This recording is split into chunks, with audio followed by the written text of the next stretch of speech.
We're going to spend some time today in an Old Testament story, digging around, seeing what we can find. Our goal for this series of conversations that we've had has been two things. First of all, we were hoping to be able to read some Old Testament stories and try to figure out what truth we can find in them. The second thing has been for us to try to come to a better understanding of how we apply the truth we find in them to who we are and how we live in our world. So last week, we dove into Judges chapter 13. And before that, we did a little bit of background on the book of Judges. But Judges chapter 13 is the beginning of the story of Samson. And I want to just touch on a couple of things we talked about last week, put some basic pieces back in place for us to begin our conversation today, and then we'll keep going forward with the story from where we left off. So, like we talked about in the beginning of our conversation last week, the book of Judges is a series of stories about the men who led Israel after the death of Moses and Joshua. And so these series of stories are all broken down into kind of a handful of points, and every story includes some of these points, some of these elements. These elements essentially create a framework for each of the judges. Now, the word that we translate into judges from the Hebrew is just the word leader. So these points outline the way these leaders came into power, the way they led, and then what happened to the nation afterwards. And if you remember, or if you're joining us this week for the first time, we realized that the book of Judges, the stories in it, are broken down into essentially these 5 points. So every story begins with apostasy. The nation of Israel is living in sin. They're worshiping other gods. They're doing things that God had commanded them not to. And then from there, we see that this apostasy leads them directly to oppression. Another nation comes in and oppresses the people. And sometimes this is just for a few years. Sometimes this is for 40 or 80 years. But there is this window of oppression where the nation of Israel is living under the control of someone else. Now, after this oppression, these people will eventually cry for help. God, come rescue us from whoever is controlling us, whoever we are enslaved to. God responds by raising a leader. And so a judge will come into power in the nation of Israel, and that judge will lead the people into deliverance. And so under the leadership of these series of judges, the people are transitioning through this, essentially this 5-step process where they're living in sin, they're worshiping other gods. They end up getting oppressed and put into slavery. So they cry out to God for a deliverer. He raises them a leader. The leader saves the people, and then after a period of time, typically the stories go that when the judge dies, the people, the nation of Israel, fall back into the pattern of apostasy. So this cycle just sort of spins for leader after leader after leader. Well, there are some things about these stories that we pointed out last week in addition to that. One of them is, in every instance in the book of Judges, the leader who comes into power to save the nation of Israel rallies the people. And he builds an army out of the nation of Israel, and he leads these armies against whoever is oppressing them. And so the nation sort of acts as a unified whole under the leadership of one judge. And the reason I point that out again right here is because what we find in the story of Samson is in this one particular story about this one particular judge, Samson does not raise an army. Samson acts on behalf of the nation of Israel by himself. So we're going to watch throughout the stories today, over our time together today, and maybe even a little bit into next week, but we're going to watch Samson act on behalf of the nation. He's going to fight on his own. He's going to attack the Philistines on his own. He's going to make decisions on his own. He's essentially going to act as a one-man army to try to fight against the oppression that people are experiencing at the hands of the Philistines. So what I want to do is just grab If you've got a Bible, we are in Judges chapter 13. And where we left off last week, we were having a conversation because an angel appears and he tells a woman who was barren, who was unable to have children, that she's getting ready to have a son. And that son is going to be Samson. Okay, but as this angel is having a conversation with this woman, he tells her, your son is to be a Nazarite from birth. He is to be set apart. He's to live his life by a set of vows that we looked at last week from the book of Numbers. A specific set of vows where you do not cut your hair, you do not shave your beard, you eat no fruit from the grapevine, and you do not consume alcohol. So there's these 4 parts of this vow. And the angel is telling the mother, your son is to live by this vow his entire life. And so she goes and tells her husband, I just saw an angel. He came. He told me I was going to have a child. And when I did, he was supposed to live by this set of vows. The husband prays to God. Manoah is his name. And Manoah prays to God and says, God, please send this angel back and confirm what you've told my wife, essentially. Come tell us again how we are to raise this child. And so the angel returns. Or the visitor returns. We're told in the text that it was an angel of God.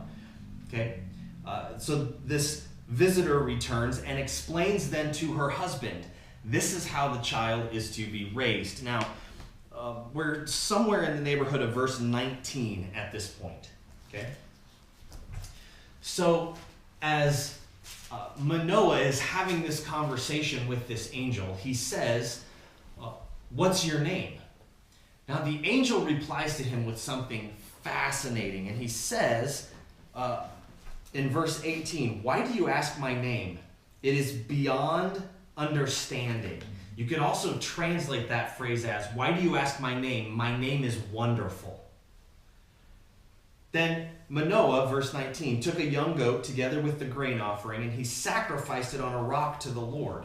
And the Lord did an amazing thing while Manoah and his wife watched.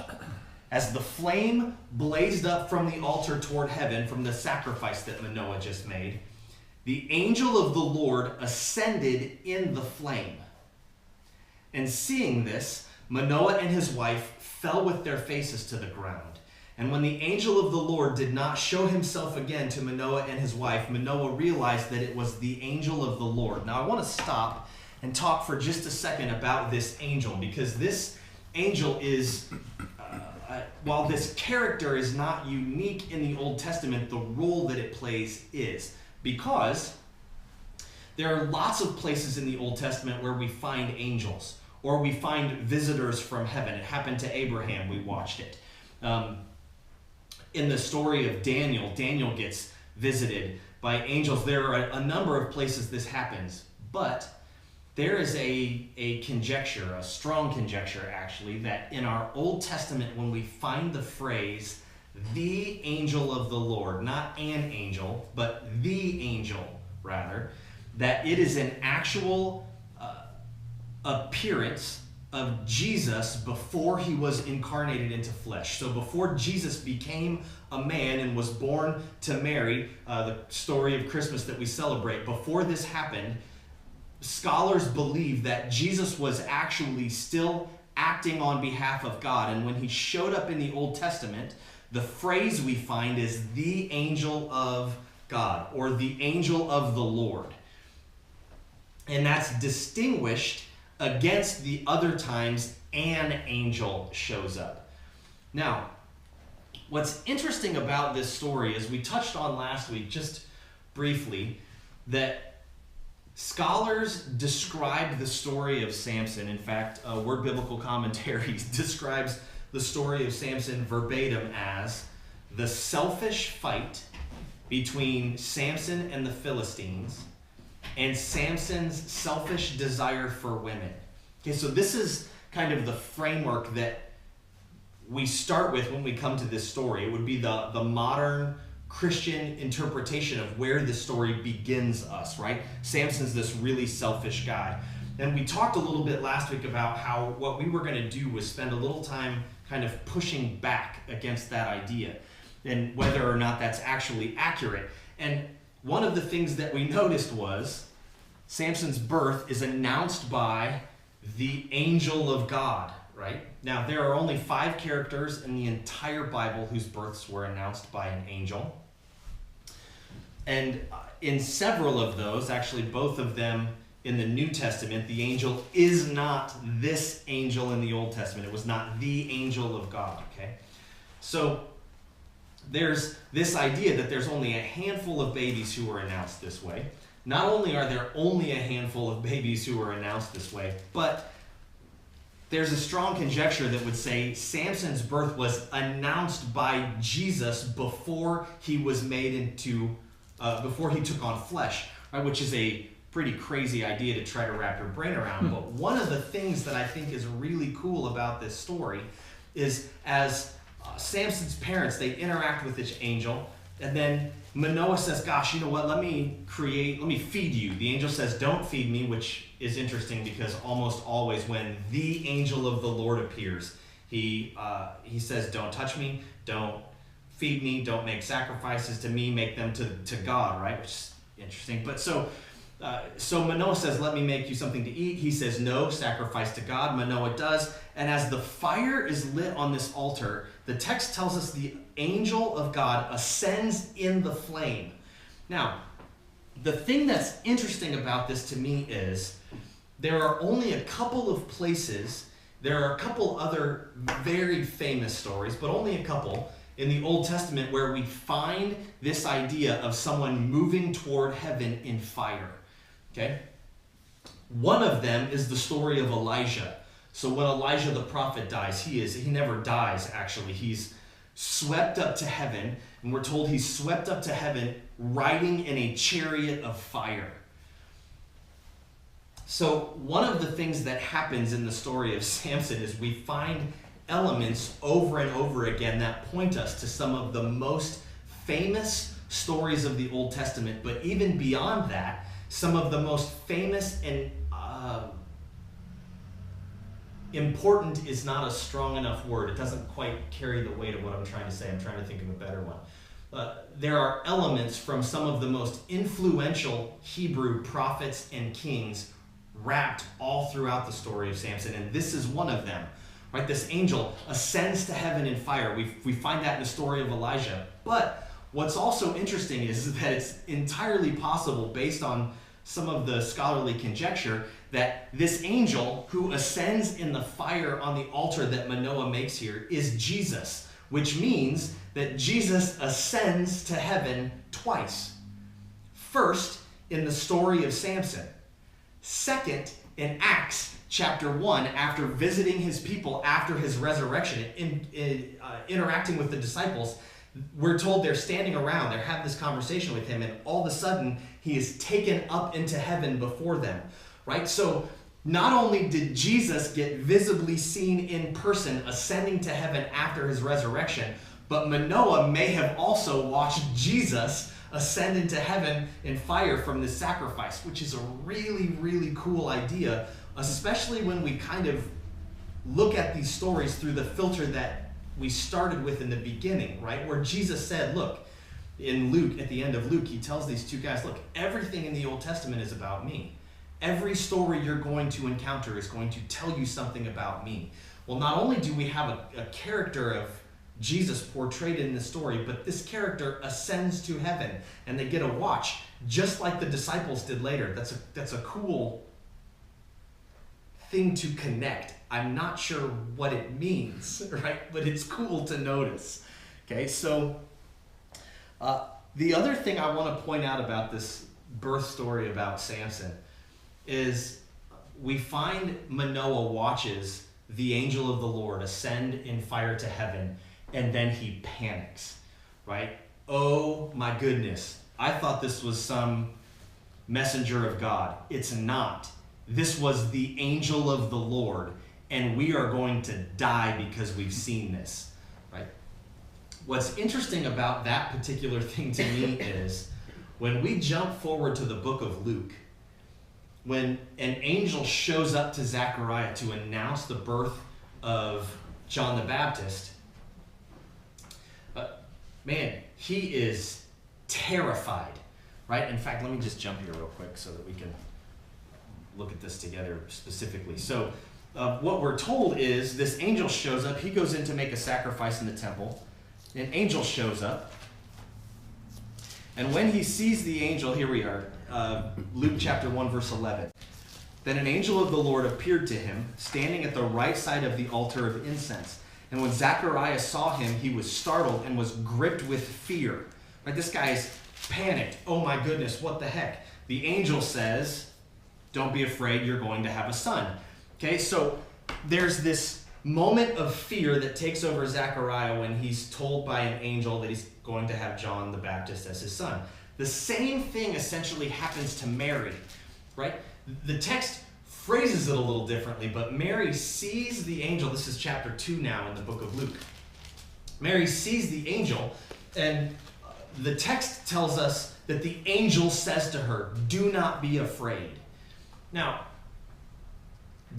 it's implicit in what's happening that he's not saying don't be afraid because she was laughing and smiling and having a blast, right? She's like, oh my goodness, what is going on? And so the angel calms her down. So there's this moment of fear when you encounter one of these creatures. Now, I'm not sure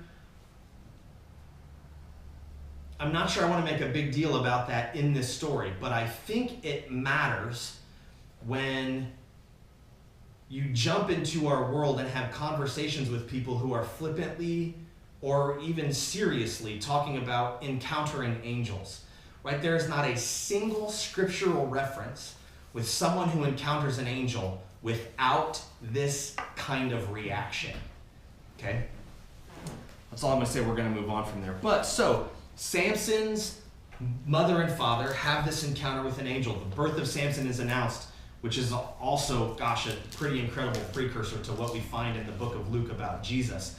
And then Samson is born, right? So the last couple verses of chapter 13, which is essentially right where we left off last week. The woman gave birth to a boy and named him Samson. He grew and the Lord blessed him. And the Spirit of the Lord began to stir him while he was in Manaah Dan between Zorah and Eshtaol. Now, what we have found in these first chapter of Samson references back to our outline of the book of Judges. Okay, verse 1 of Samson talks about apostasy.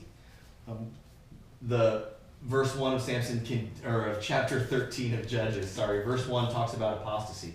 Verse 1 continues by describing that the Philistines have come in and oppressed the people. And now, at the end of chapter 13, at the end of this crazy, miraculous birth story, we find ourselves where God raising up a leader to what would appear to be to come in and deliver the people, right? This is the pattern we've discovered here. So we're going to pick up now. We're going to move right into chapter 14. And I'm going to read my way through chapter 14, just like we did last week. But I'm going to stop at several points and kind of expound. So this is where we're beginning Samson's marriage, Judges chapter 14, verse 1. Samson went down to Timnah and saw there a young Philistine woman. And when he returned, he said to his father and mother, I've seen a Philistine woman in Timnah. Now get her for me as my wife. Now this upsets mom and dad, right? His father and mother replied, isn't there an acceptable woman among your relatives or among all of our people? Must you go to the uncircumcised Philistines to get a wife? Now you have to remember, these people are living in slavery underneath the rule of the Philistines, okay?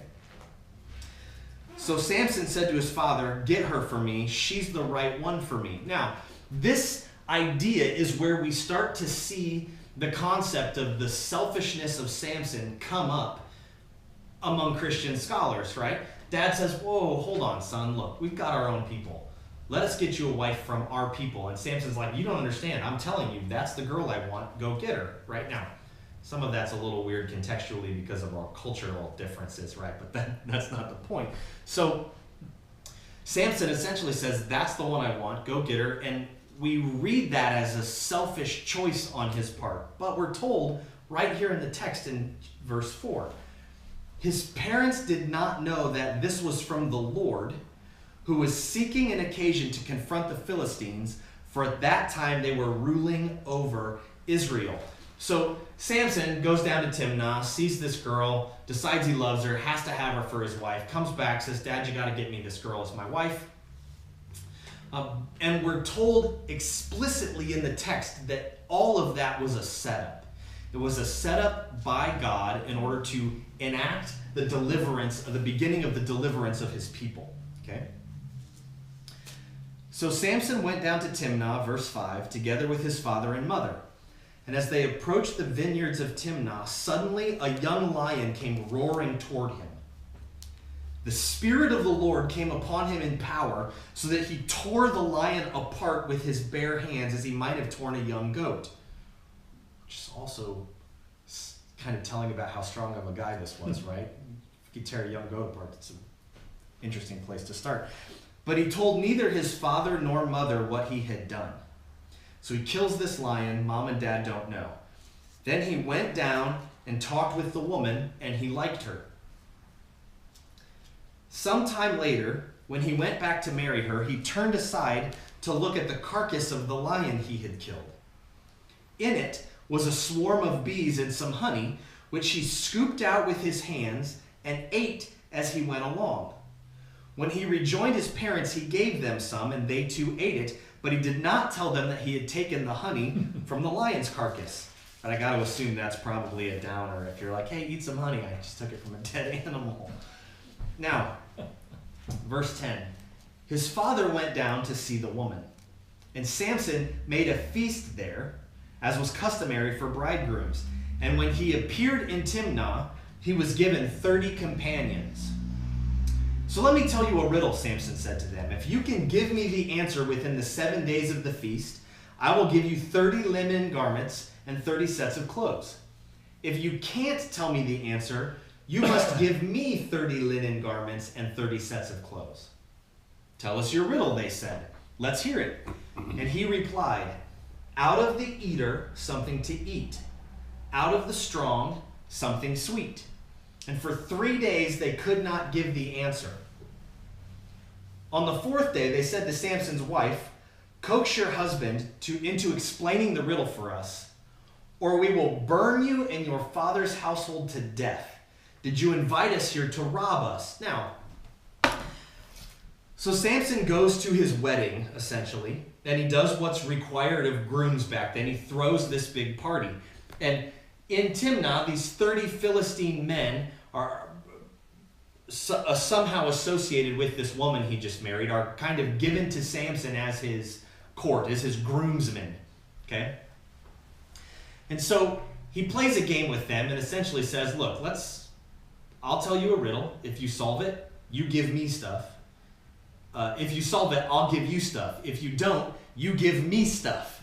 Okay? So they agree.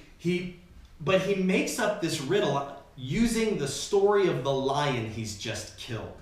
Okay? And what's interesting is, although that brief story about this lion attacking him, he kills it, he leaves it for dead, he doesn't tell anybody, there's this moment in the story where that piece is all set up for what we're encountering right now. Okay?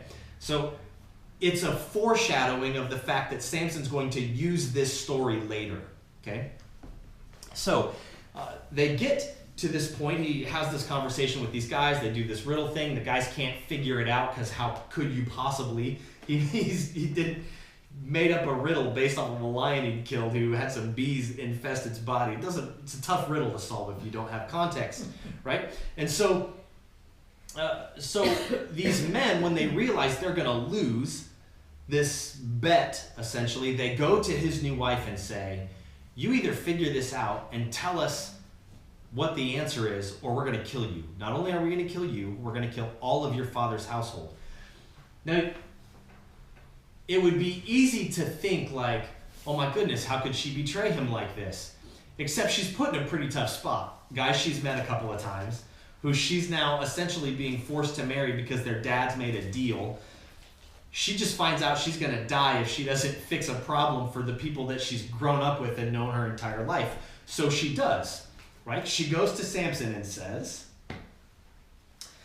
verse 16, You hate me. You don't really love me. You've given my people a riddle, but you haven't told me the answer. I haven't even explained it to my father or mother, he replied, so why should I explain it to you? Golly, that would never fly in a conversation with your wife in modern days, right? She cried the whole 7 days of the wedding feast.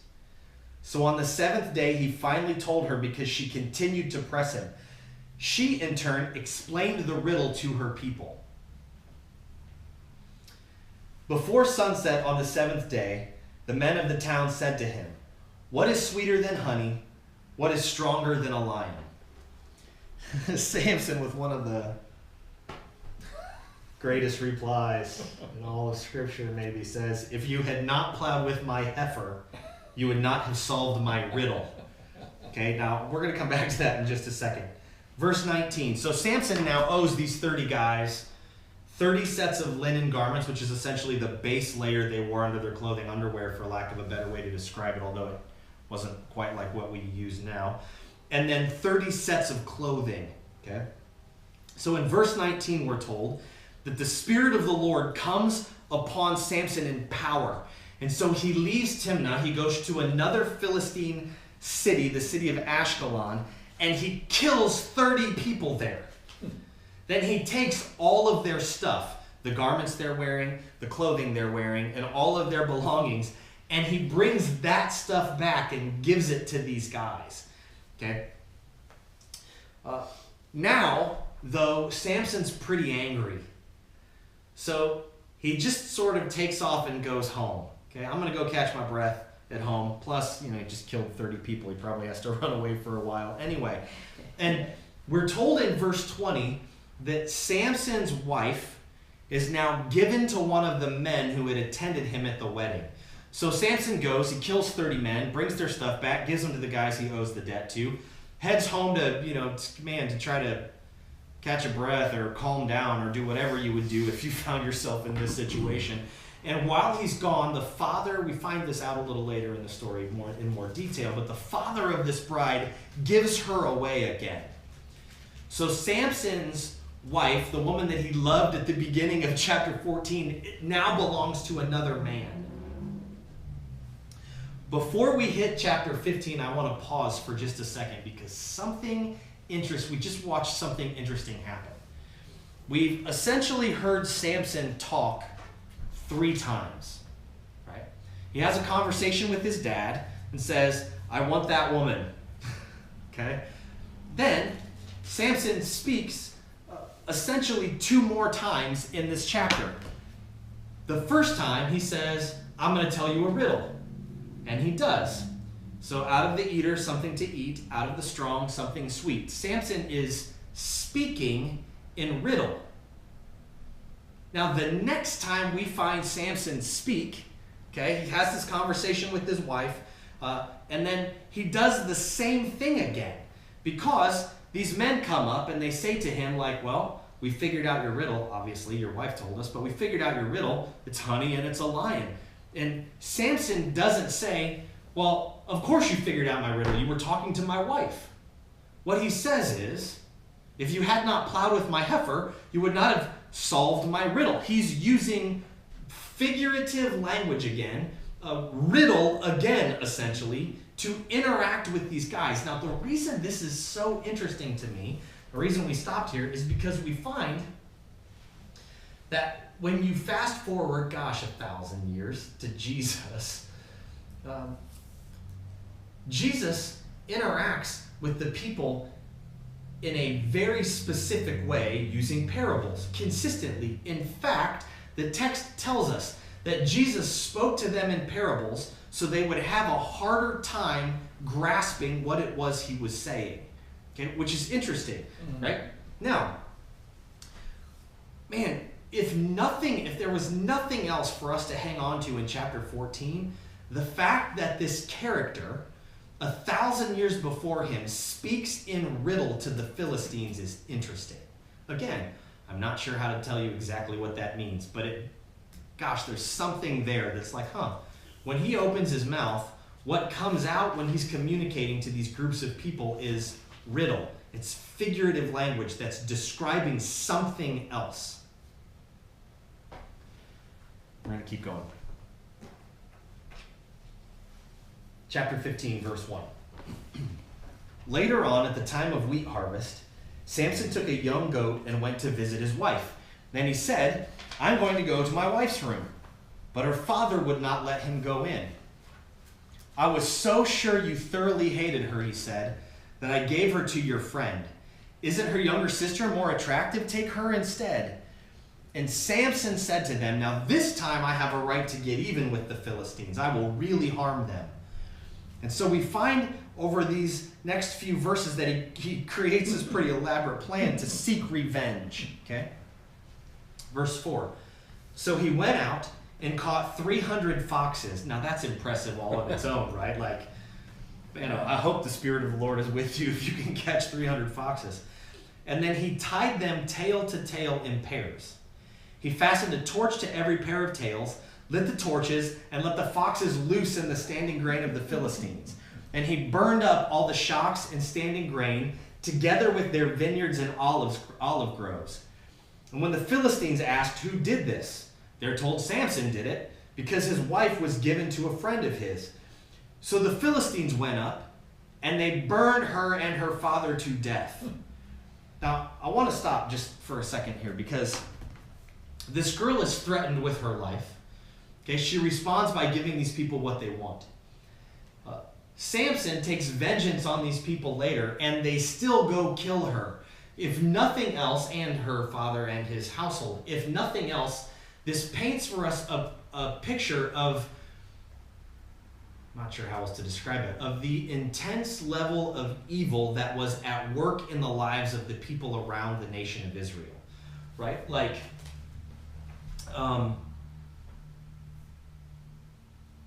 think of it like this. If someone harms me, my core, at the worst part of who I am, in the very core of my darkest recesses of my heart, right, my reaction is going to be, I want to harm them back, right? But to take a step from there and then say, not only do I want my revenge to hurt them, but I want my revenge to hurt them enough that I'm willing to kill someone and their family and destroy everything they have in order to begin to exact my revenge.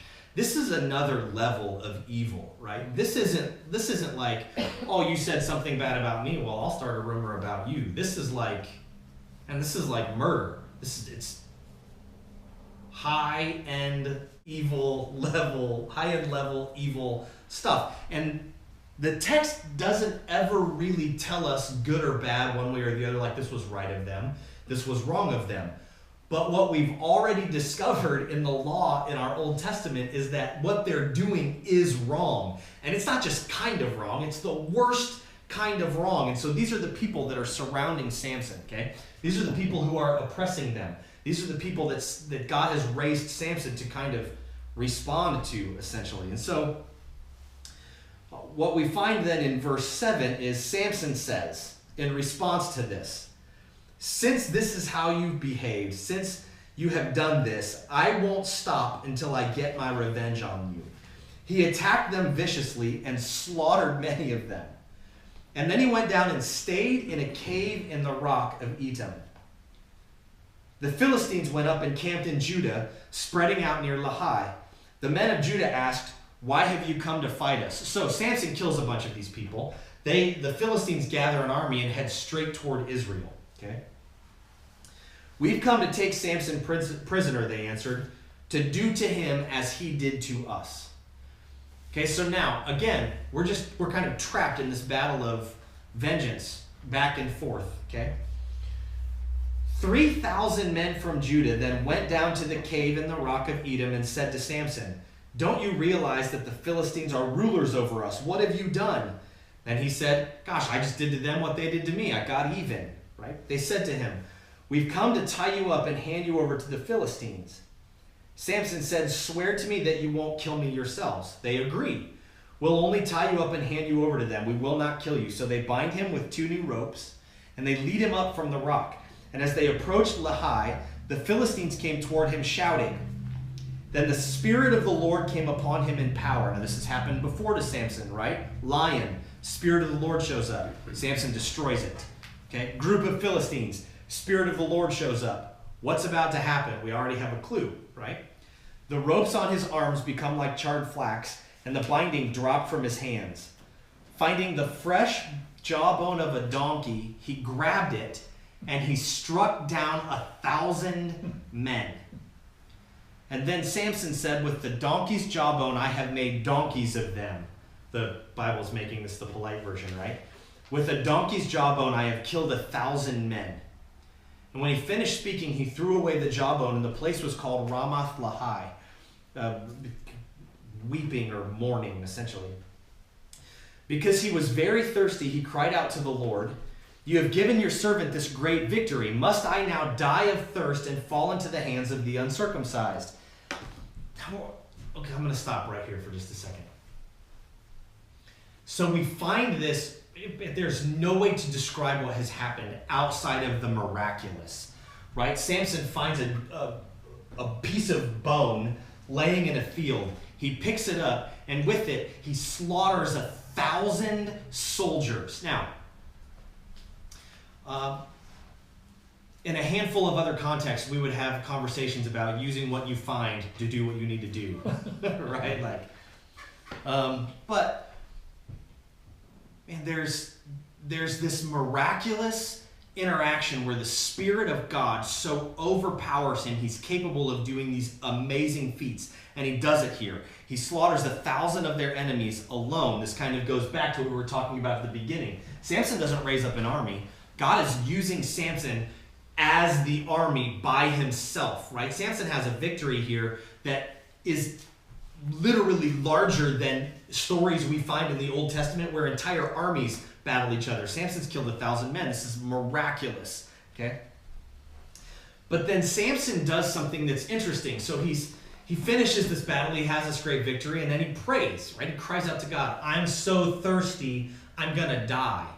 And you're going to let me die. That's how thirsty I am. You've got to do something about this." Now watch what happens in verse 19.